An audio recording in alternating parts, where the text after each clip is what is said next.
alayhi salatu wassalam. Lorsqu'un homme a vu le prophète adossé sous un arbre avec son épée au-dessus de sa tête, c'est sahih, hadith authentique, et il a saisi l'épée du prophète, il a pointé vers le prophète alayhi salatu wassalam pour le tuer. Le prophète s'est réveillé, il lui a dit, maintenant qui va te sauver de moi? Ça, il allait tuer le prophète a dit Allah. Il a tremblé, l'épée est tombée, le prophète a pris l'épée, il l'a pointé vers lui, il lui a dit maintenant qui va te sauver? Il a dit à Rasulallah, sois meilleur preneur, laisse-moi en vie. Il lui dit d'accord, je te laisse en vie. Il est parti. Il est parti vers son peuple, cet homme-là qui voulait tuer le prophète alayhi salatu wassalam. Et il a dit, Ji'tukum min khayrin nas, Muhammad ibn Abdillah.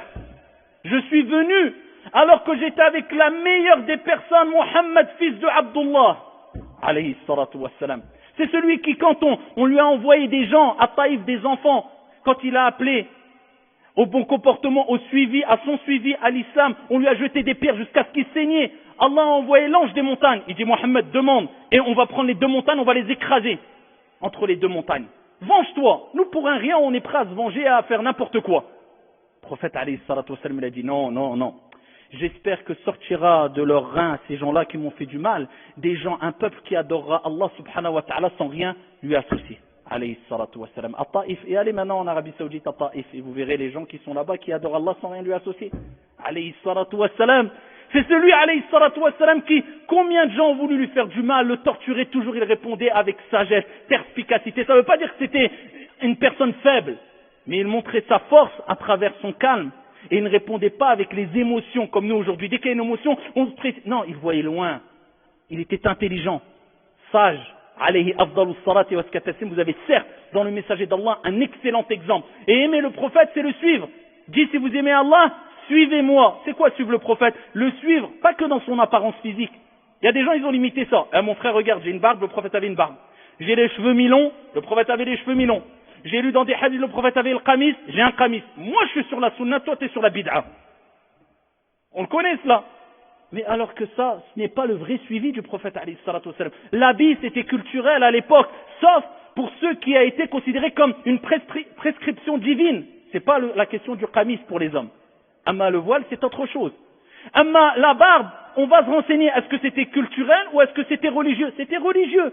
Parce que, un, c'était culturel, mais deux, le prophète a appelé à apporter la barbe. Mais est-ce que c'est la barbe qui doit être laissée pousser ou tailler? Ça, c'est une divergence approuvée chez les savants. Stop! Mais pour vous dire que ce qui nous importe le plus, c'est pas l'apparence, mais c'est le comportement, la moralité qu'avait le prophète alayhi salatu wassalam. Et c'est comme ça qu'il s'est fait aimer. Comme on dit, l'habit ne fait pas, disons, l'imam.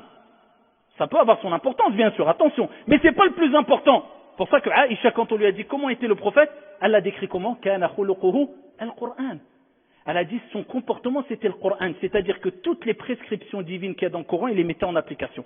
C'était quelqu'un qui gagnait les cœurs, qui attirait, jusqu'à ce qu'aujourd'hui, alors qu'à son époque il n'y avait ni caméra, ni YouTube, ni Facebook, ni je ne sais quoi pour se faire connaître, personne ne l'a vu, tout le monde rêverait de le voir, ne serait-ce que 5 secondes, alayhi salatu wassalam, les plus riches parmi les musulmans, ceux qui ont les plus beaux palais, les plus grands des rois parmi les musulmans, disent, quand on dit Mohammed, ils disent sallallahu alayhi wa sallam, et ils rêveraient de le voir, alayhi salatu wa sallam. Il est aimé, suivi, connu par des milliards de musulmans. Comment a-t-il fait?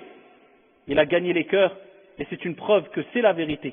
Sa sunna est une vérité. Allah est une vérité. L'islam est une vérité, walillahi alhamd. Allah Jalla wa ala purifié son cœur.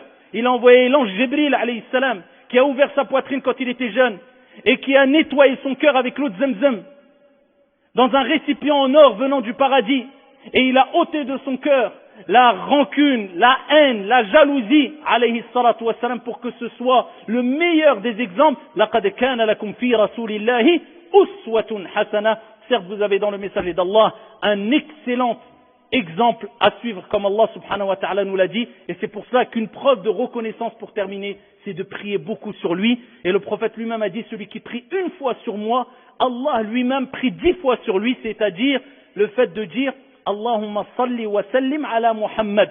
Celui qui dit oh Allah prie et préserve Muhammad alayhi salatu wa salam, Allah prie 10 fois sur lui. Augmentez la prière sur le prophète alayhi salatu wa salam, tout en sachant que le prophète a dit toute personne qui prie sur moi, Allah me redonne